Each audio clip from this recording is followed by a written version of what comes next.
The orchard breathed in the dark. Not with wind, there was none, but with the slow, heavy exhalation of ancient trees holding secrets in their gnarled bark. Apples, long since fallen and rotting, perfumed the air with the sweetness of decay, mingling with the sharper green tang of unripe fruit still clinging to the branches above. Dew clung to every blade of grass like cold tears, soaking the hem of Diana's long indigo wool skirt as she ran, not ran, but slipped, silent as smoke, through the gap in the ivy-choked garden wall.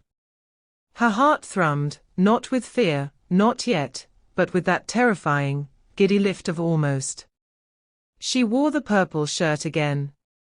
Not the formal silk one reserved for feasts or audiences, but the soft, homespun linen one, the one Elias had once touched, his soot-streaked thumb brushing the cuff as he passed her a warmed cider one winter evening by the forge. The color was faded now at the elbows, the lacing at the neck slightly frayed, but it was hers. And tonight, it felt like armor. Or a banner. He was waiting beneath the crooked pear tree, the one with the lightning-scarred trunk, their signal. Elias stood with his shoulders squared against the chill, arms crossed, breath misting in the moonlight. He wore no doublet, just a rough-spun tunic, sleeves rolled to reveal forearms corded from hammering iron. His face, when he turned, was all sharp angles and quiet intensity, the kind of face that didn't smile often, but when it did, the whole world softened. "You came," he said. Not a question. A fact, like the stars above. "I always come," she whispered, stepping into the circle of his arms. No preamble. No pretty words. Just the press of his mouth to hers, warm, urgent, tasting of wood smoke and apples and something purely him.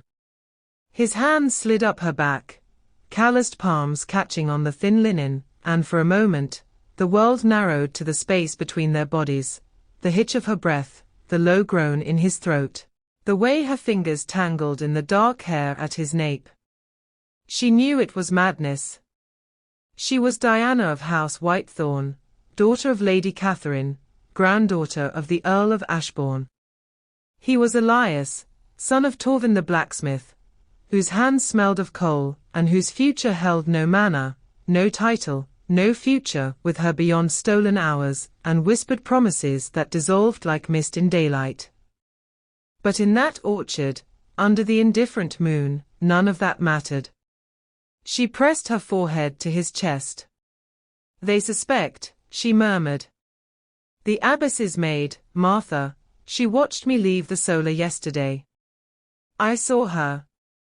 Elias stiffened. "Then stop." "I can't." The words tore out of her, raw.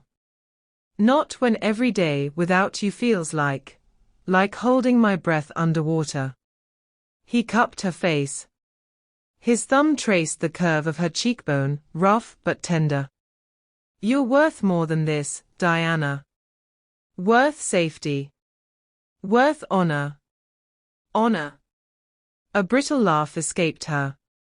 "Honor is marrying Lord Fenwick at 30, a man who smells of damp wool and speaks to his hounds with more warmth than he does to his wife. Honor is smiling while my spine turns to stone."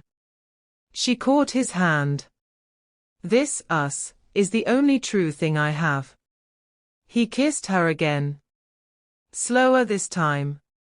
A farewell. They lingered until the first pale blush of dawn threatened the eastern ridge. When they parted, it was with the quiet desperation of people who knew time was running out. "Go," he said, voice thick. "Before the watch changes." She nodded, turned, and fled, back through the garden, back through the postern gate she'd oiled weeks ago, back up the narrow servant's stair to her chamber. She shed the purple shirt, folded it with trembling hands, and slipped into her night rail. She blew out the candle. She did not see the figure standing in the shadowed arch of the cloister walk, tall, rigid, wrapped in a fur-lined mantle the color of dried blood. Lady Catherine had watched it all. Dawn came not with birdsong, but with silence, and the sharp, rhythmic tap-tap-tap of a birch rod against stone. Diana woke to hands, cold, firm, on her shoulders. "Up, my lady." Agnes, the head maid, voice devoid of pity. "Your mother commands attendance in the inner courtyard. Now. No time to wash. No time to braid her hair." They dressed her in the same purple shirt, deliberately. The indigo skirt. Bare feet on the freezing flagstones as they marched her down the grand stairs, through the great hall, empty, but for the lingering scent of last night's roast, and out into the grey light of morning. The inner courtyard was already assembled. 12 maids stood in 2 precise rows, hands folded, eyes fixed on the ground, but their peripheral vision was sharp, hungry. The steward stood beside them, face impassive. The cook, arms crossed, lips pressed thin. And at the center of it all, on the low stone bench where Diana had once sat reading poetry in the sun, lay the birch. Fresh cut. Pale green at the core, the outer bark peeled away in strips to reveal the smooth, supple whips beneath. 12 of them, bound with a leather thong. One for each year of discretion she'd forsaken. Lady Catherine stood before it, back straight, chin high. She wore a high-collared gown of deep burgundy wool, embroidered with silver thread in the pattern of thorned roses. Her hair was pinned ruthlessly back. Her face, Diana's own face, refined by decades of iron control, was a mask of glacial calm. "Diana," she said. Not shouting. "No need." Her voice carried like a blade drawn across stone. "You have shamed this house. Not by desire, that is human. But by recklessness. By placing the lust of the moment above the legacy of centuries. A noble heart does not beat for dirt." Diana's breath hitched. "He is not." Silence. The word cracked like a whip. "You will not speak his name here. Not in this house. Not ever again." Then, Agnes and another maid stepped forward. Not to hold her down. To undress her. Diana gasped as fingers worked the laces of her purple shirt, not removing it, but loosening it, pulling the neckline down, until the fabric pooled around her waist, baring her back and shoulders to the biting air. Her skin prickled, not just from cold, but from exposure, vulnerability made physical. She did not struggle. Pride held her upright. But her knees trembled. Lady Catherine picked up the birch. 12 strokes, she announced. For the 12 years I nurtured you in grace, only for you to cast it aside for a blacksmith's touch. The first stroke landed, crack, across the small of her back. Diana gasped, a sharp, animal sound. Fire bloomed beneath her skin. 1, Lady Catherine intoned. The second. Higher. Across the shoulder blades.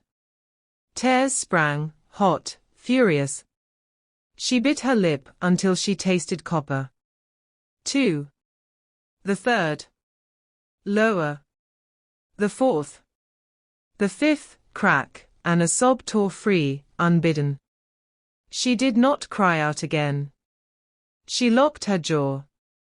Stared straight ahead, at the rosemary hedge, at the distant stables, at the place where the orchard wall met the sky. 6. 7. Her vision blurred. Her back burned as if flayed. 8. A maid flinched. Another looked away. 9. Her knees buckled. Agnes's hand shot out, steadying her elbow, not to comfort, but to hold her upright for the next. 10. A sound escaped her then, not a cry, but a broken whimper, raw and ashamed. 11. 12.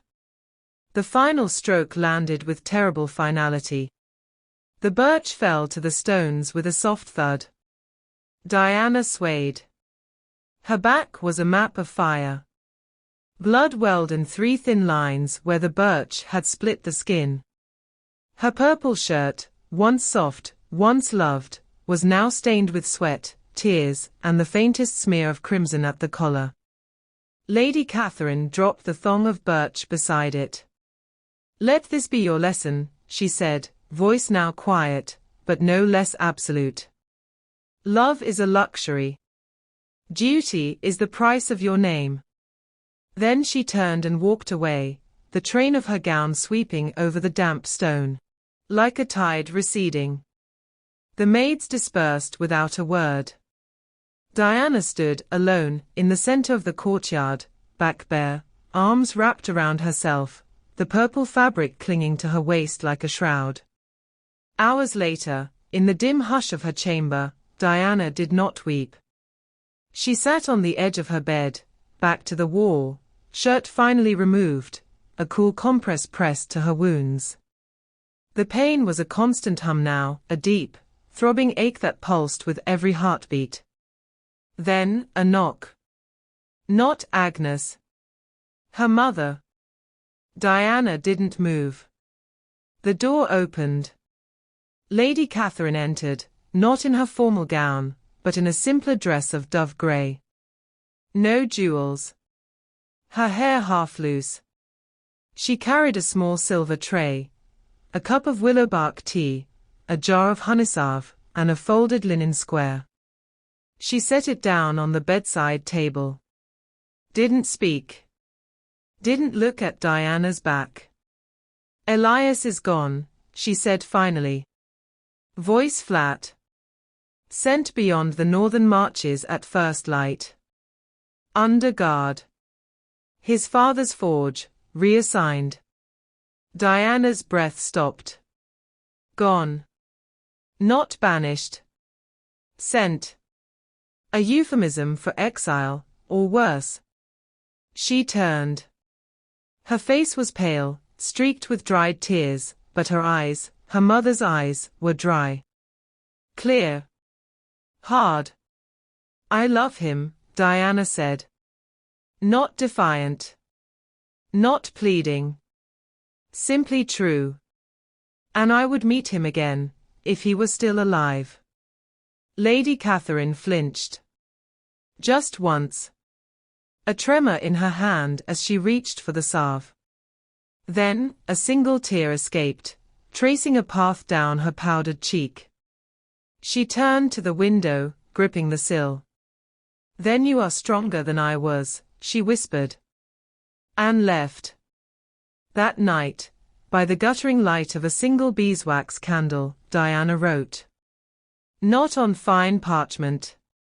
On a scrap of coarse paper, torn from a ledger. "To the girl I was, you thought love was rebellion. It wasn't. It was surrender. You surrendered your voice, your future, your protection, all for a moment's warmth. And when the cold came, you had nothing to wrap around him. Nothing to shield him. That is your shame, not loving him. Failing him. I will not fail again. D. She folded it. Slipped it inside the family Bible, right between Psalms 51 and 52, "Wash me, and I shall be whiter than snow." The next morning, when she opened the Bible to light a prayer candle, the note was gone. In its place, resting atop the page, was Lady Catherine's signet ring, a silver band, set with a single amethyst. The stone glinted in the morning light, purple, like the shirt. 1 year later. Spring had returned to Whitethorn Manor. The apple trees bloomed pink and white. The courtyard, once a stage for punishment, now held a long trestle table laden with loaves of barley bread, wheels of cheese, and jugs of small ale. Diana stood at its head, no longer in purple. She wore white linen now. Simple. Clean. Her indigo skirt, same cut, same length, was undyed wool, the color of storm clouds. Her hair was braided, not loose. Her posture was calm. Not broken. Not brittle.